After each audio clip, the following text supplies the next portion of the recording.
오늘 24장에 나타난 말씀은 레위 자손에 대한 이야기들입니다. 레위 자손들은 성전 일을 맡아서 이 일을 하는 그러한 사람들이죠. 이 레위 사람들에 대해서 생각을 하면 레위 족보에 대한 이해가 조금 필요하죠. 아무래도 레위 족보에 대한 이해가 조금 필요한데, 레위는 야곱의 12 아들 중에 이제 한 사람이 레위죠. 야곱의 12 아들 중에 한 사람이 레위인데, 레위에게는 아들들이 이제 3명이 있죠.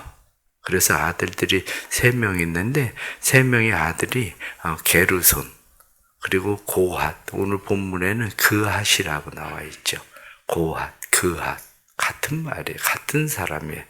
그리고 무라리, 이렇게 3사람이 돼 있어요. 3사람이 돼 있는데, 이 3사람 중에서 뻗쳐나가는 족보가 누구냐면 고핫이에요. 고핫.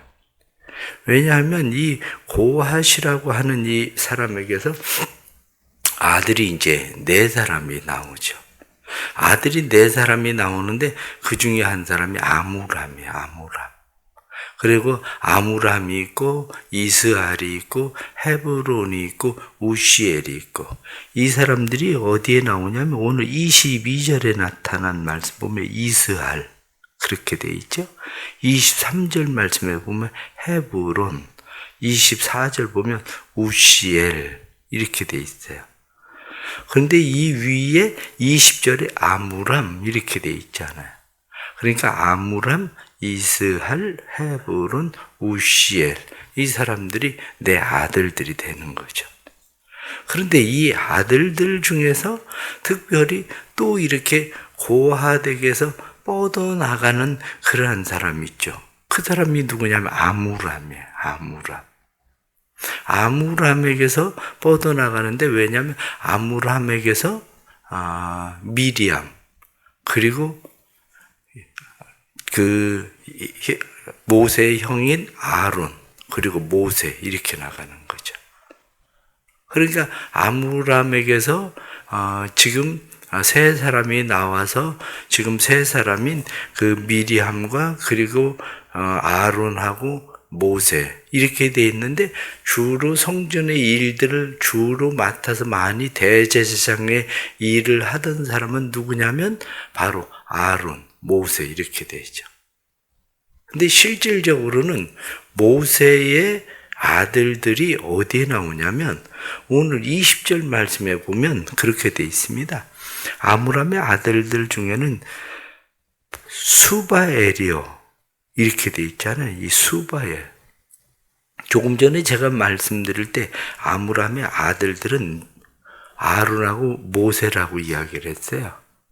그런데 지금 이 아므람의 아들의 수바엘 이렇게 나오는데, 이 수바엘이 누구냐면 모세의 아들이에요.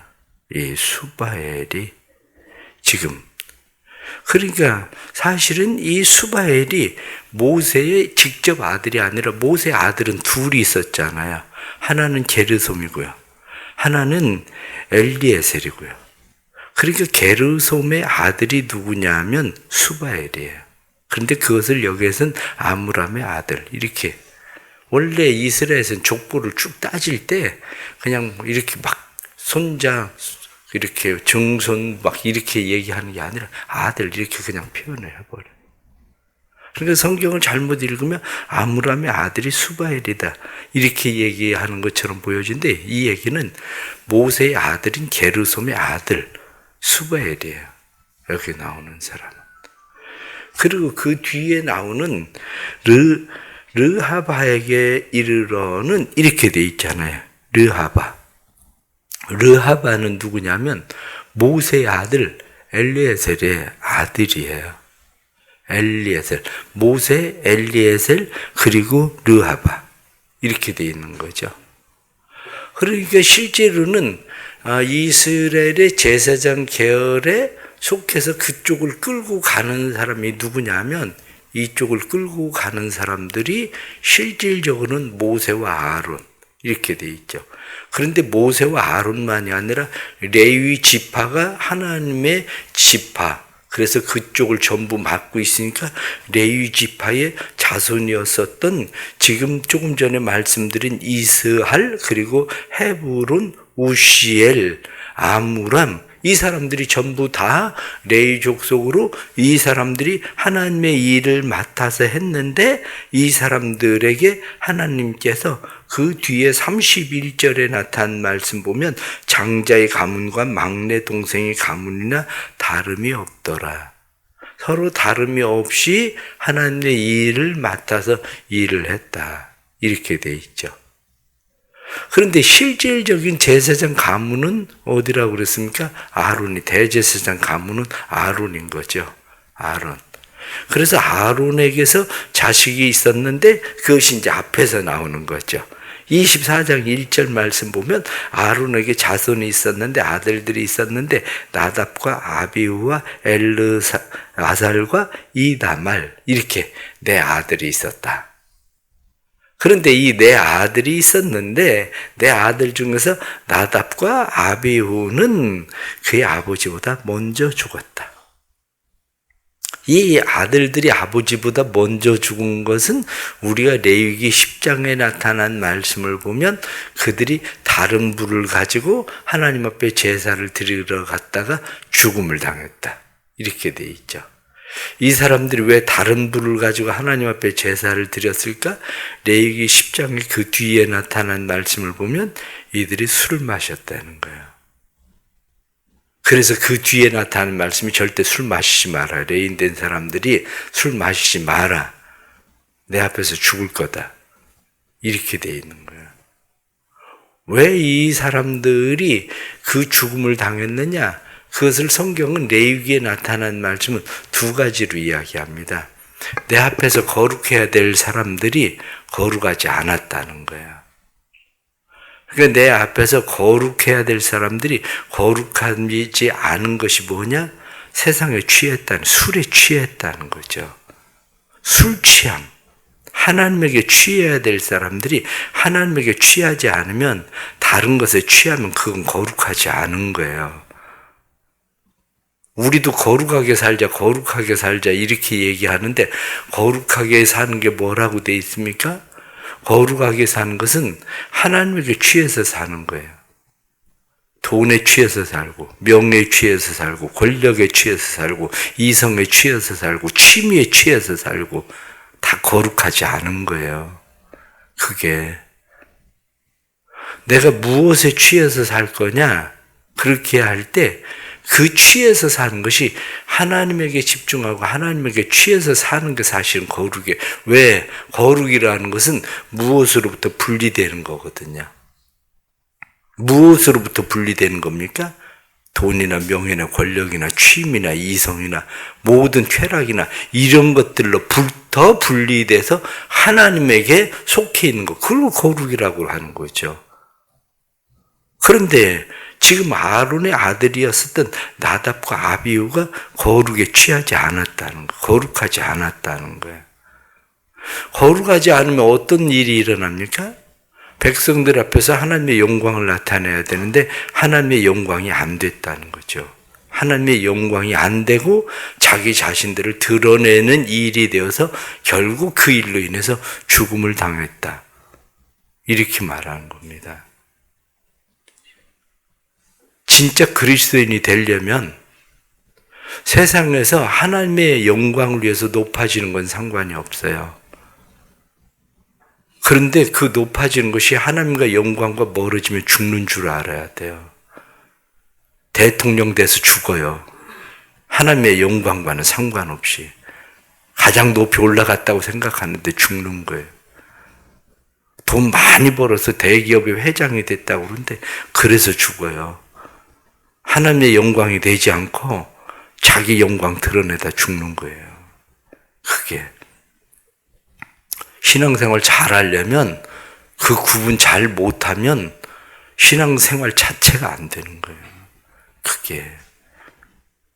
그런데 우린 기도하는 게 거룩과 영광 이것을 잘 구분하지 못하니까 우리가 이 거룩과 영광 이것을 우리는 이 모든 것이 다 하나님을 위한 것이라는 사실, 거룩은 왜 거룩해야 됩니까? 무엇으로부터 분리되는 거? 분리돼서 떨어져 나온 것만이 거룩이 아니에요. 하나님의 영광을 위해서 분리되는 거예요. 그게 거룩이라고요. 그런데 지금 나답과 아비후는 그거 잘 못해서 죽었다. 그 이야기는 무슨 얘기입니까? 오늘 여기 성경 본문에 나타난 말씀을 보면 이게 벌써 이스라엘 백성들이 광야 시대를 살던 시대 얘기잖아요. 그 얘기를 다윗의 시대에 와서 다윗의 시대가 아니라 이 이야기를 썼을 땐 바벨론 포로에서 돌아왔을 때 쓴 얘기라고 제가 말씀을 드렸잖아요. 근데 그때 와서도 이 이야기를 왜 하고 있는데요? 그 정도 조금 창피한 얘기면 그냥 아들이 둘이 있었던 것처럼 그냥 빼버리면 되는데 그게 아니거든요. 철저하게 거룩, 영광 그것을 강조하기 위해서 지금 나답과 아비후의 얘기를 또 다시 끌어들여서 여기다 집어넣는 거예요. 여기에다가. 근데 그 뒤에 나타나는 말씀을 보면 그래서 두 사람이 죽어서 엘르아살과 이다말이 그 직분을 제사장 직분을 행하게 됩니다. 그래서 제사장 직분을 행하게 되는데 4절에 나타나는 말씀을 보면 엘르아살 자손 중에 우두머리가 이다말 자손보다 많음으로 나눈 것이 이러하니라. 그래서 엘르아살 자손의 우두머리가 16명이요. 이다말 자손은 그 조상의 가문을 따라 8명이라. 이렇게 되어 있습니다. 3절 말씀 보면 엘르아살의 자손이 사독이고 이다말의 자손이 아히멜렉이에요. 이 아히멜렉, 이다말, 엘르아살 이렇게 지금 이야기하고 있는 거죠. 두 가문이 이해를 잘 하셔야 되는 게 이런 거예요. 제사장이 대제사장이 지금 둘이 있는 거예요. 하나는 엘르아살, 여기 성경에 나타난 엘르아살 자손 중에 이렇게 이야기하는 사독이에요. 사독이 지금 중심이 되는 대제사장이 있고 지금 이다말의 아히멜렉의 중심이 되는 대제사장이고 대제사장이 둘이 있어요. 왜 대제사장이 둘이 있느냐? 다윗이 성전을 건축할 때에 성전을 건축하면서 성전 다윗이 왕으로 있으면서 하나님의 법궤를 가지고 오잖아요. 예루살렘으로. 그리고 건축을 하고 싶어 했어요. 그런데 건축을 하고 싶어 했는데 건축을 다윗은 못했죠. 그렇게 되니까 지브온에 산당이 그냥 있었어요. 지브온 산당이 그냥 있었던 것은 모세 때 지어졌었던 번제단이에요. 모세 때 지어서 썼던 번제단을 예루살렘으로 가져온 게 아니고 그 제단이 거기에 그냥 기브온에 있었던 거예요. 그러니까 법궤를 가지고 온 쪽에는 사독, 제사장이 그쪽을 중심으로 해서 맡았었고 그리고 다윗이 법궤는 가져왔지만 번제단은 지브온에 있으니까 지브온 산당에 지금 오늘 여기 아히멜렉 제사장의 가문이 거기 있었던 거예요. 거기에. 솔로몬이 왕이 되고 났을 때에 역대하 가면 이제 또 나오지만 솔로몬이 왕이 됐을 때 어디로 가냐면 지브온 산당으로 가서 1000번의 제사를 드려요. 그래서 그리로 가는 거예요. 거기 가서 1000번의 제사를 드려서 그곳에서 한마디로 하나님 앞에 응답을 받죠. 그런데 이 두 가문이 있었는데 오늘 성경에 나타난 말씀 보니까 지금 엘르아살 사독, 다윗 왕에 속해 있었던 사람의 가문이 번성을 해요. 제사장이. 그래서 거기는 16이 돼요. 그리고 지브온 산당에 있는 쪽은 아히멜렉 쪽은 약해져요. 그래서 거기는 8개가 돼요. 그러면 16, 8, 그러면 24이거든요. 그래서 24반차로 나눈 거예요. 그래서 24반차로 제사장 가문을 24반차로 나누어서 이 사람들이 1년에 2주일씩 한 번씩 돌아가면서 2주일을 봉사하도록 그렇게 만든 거예요. 그런데 이 봉사하도록 하는 이 대표자들을 7절에 나타나는 말씀을 보면 5절 7절 말씀 보니까 이에 제비 뽑아 피차에 차등 없이 나누었으니, 여기 성전의 일을 다스리는 자와 하나님의 일을 다스리는 자가 엘르아살의 자손 중에도 있고 이다말의 자손 중에도 있었다.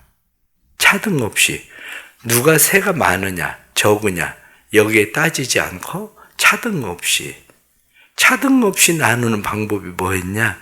제비뽑기였어요. 왜냐하면 사람마다 성격이 달라요. 매를 맞아도 먼저 맞고 싶어 하는 사람이 있고 나중에 맞고 싶어 하는 사람이 있어요. 한 중간쯤 맞고 싶어 하는 사람도 있고, 무슨 일을 해도 늘 먼저 하기를 원하는 사람이 있고 맨 나중에 할게 그런 사람이 있는 거예요. 근데 그거 상관없어요. 제비 뽑아요. 제비 뽑아서 24반차로 제비 뽑아 순번을 나누었다. 이렇게 말하는 거죠.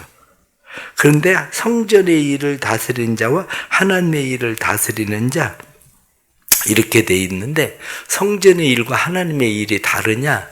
다른 게 아니고 성경을 쓸 때 성경의 어법이에요. 이걸 보고 우리가 보편적으로 평행법 이렇게 얘기하죠. 평행법, 반복법. 같은 말을 반복해서 사용하고 있는 거를 지금 하나님의 일, 성전의 일 이렇게 말하고 있는 거지, 같은 말이에요. 평행법이란 얘기예요. 이게. 그래서 그들을 그렇게 나누었고, 그 뒤에 아까 이야기한 아므람의 자손, 모세 후손들, 레위지파의 후손들도 성전의 일을 맡았는데, 이 성전의 일에 맡은 사람들도 모두 하나님께서 이들에게 동일하게 하나님께서 제비 뽑아서 하나님의 일들을 맡겼다. 그래서 성전 문을 지키는 일들을 맡기고 성전의 다른 일들을 하는 일들을 맡기고 이렇게 그 일들을 맡기게 되었다. 성경은 그렇게 말씀을 하고 있는 거죠. 이것이. 결국 오늘 본문에 나타난 말씀을 전체적으로 이야기를 하면 제사장 직분을 맡았었던 레위 가문들에 대한 이야기죠. 레위 가문들, 제사장 일만 아니라 성전의 일을 맡았었던 사람들. 그런데 한마디로 이야기해서 모두가 다 소중하다. 하나님께서 이들을 그렇다고 해서 특별히 어떤 차등을 두고 하는 것이 아니라 하나님께서는 차등 없이 나누었다. 제비 뽑았다. 그렇게 말씀하고 맨 뒤에 31절 말씀도 나타나는 것이 그들의 형제 아론 자손처럼 제비 뽑혀서 장손이나 가문이나 아니면 막내 가문이나 차등 없이 하나님께서 이들을 다루셨다. 그런 거죠. 하나님을 우리는 공평하신 하나님이라고 얘기해요. 공평. 그런데 우리가 공평이라고 이야기할 때 이 공평이 결국에는 예를 들면 진짜 공평, 우리가 이제 공평, 공산주의적 공평은 뭐예요? 사회주의적 공평이 뭐예요? 그렇게 얘기를 하면 우리가 이야기할 때 사독이 16이고 아히멜렉이 8이면 둘 다 합쳐가지고 절반씩 니네 12개씩 그냥 가져. 이렇게 해야 공평되는 거예요. 그런데 하나님의 공평은 그게 아니에요. 하나님의 공평은 그게 아니라 하나님의 공평은 하나님은 그들의 숫자만큼 순서를 공평하게 하는 거예요. 똑같이 있는 거 뺏어서 이 사람 줘가지고 공평하게 만드는 게 아니에요. 다시 공평하게 하자. 왜 니네 아론 자손들 니네만 대제사장을 하냐. 공평하게 다 섞어서 다시 나누자. 이게 아니에요. 제가 왜 공산주의가 잘못됐다고, 사회주의식이 잘못됐다고 얘기를 하냐면 그 문제예요. 하나님은 그것을 서로 분배에 대해서도 하실 때에 한마디로 모퉁이를 띄워주고 이삭을 죽지 않도록, 그리고 실년이 되면 그것을 나누어 주도록 만드는 거지 똑같이 뺏어서 나누어 주는 게 아니에요. 그러기에 오늘 주시는 이런 말씀들을 우리가 보면서 하나님 우리를 얼마나 다 소중하게 여기시나, 우리의 일들을 소중하게 여기시나. 그러나 아무리 소중해도 죽는 자도 있다는 거예요. 하나님 앞에서 제사를 드리다가 그런 일을 생각하면 우리는 늘 거룩, 하나님의 영광, 그것을 위해서 우리가 어떻게 살아야 되는지 늘 힘써야 된다는 거죠. 오늘 말씀이 또 오늘 하루의 삶에 우리를 거룩으로 하나님의 영광으로 이끌어가길 바랍니다. 기도하겠습니다. 하나님 아버지, 또 오늘 하루의 삶을 이렇게 시작하게 하시니 감사합니다. 오늘도 주 앞에서 거룩하기를 원합니다. 세상으로부터 구별된 삶을 살기를 원합니다. 오늘 세상에 취해서 사는 것이 아니라 하나님께 취해서 살아갈 수 있도록 은혜를 베풀어 주옵소서. 하나님께 취해 살아가는, 하나님에게 속해 살아가는 삶이 될 수 있도록 도와주옵소서.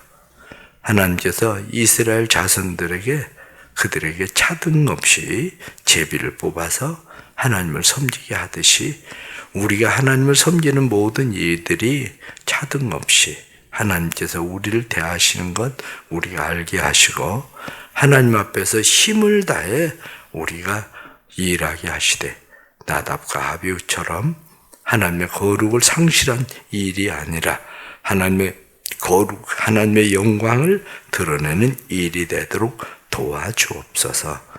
사랑하는 교회 주께서 은혜 주시고 교회가 날마다 부흥케 해 주옵소서. 믿음의 역사들 일어나게 해 주셔서 믿는 사람들 되어가게 하시고 구원의 역사가 나타나게 해 주옵소서. 성령을 쫓아 행하는 사람들이 많아지게 하시고 하나님의 우리를 부르신 그 부르심에 바르게 응답하며 살아갈 수 있도록 성령 하나님 도와주옵소서. 우리의 연약함을 주께서 도우시고 우리를 주께서 세워주셔서 그리스도의 사람들로 온전케 하심으로 주님의 교회를 세우기 위하여 기도하고 하나님의 일, 성전의 일이라 말씀하신 대로 하나님의 일, 성전의 일에 힘쓰며 살게 해 주옵소서. 그래서 하나님이 보실 때 아름답고 건강한 교회로 온전히 세워져 가도록 축복해 주옵소서. 날마다 힘 주시길 원합니다. 힘 주시고 능력 주셔서 주시는 힘과 은혜와 능력으로 주 앞에 살아갈 수 있도록 성령님 인도해 주옵소서. 말씀으로 우리를 새롭게 해주시고 세상 속에서 주의 사랑 온전히 힘입어 날마다 세상을 이기며 살아가도록 도와주옵소서.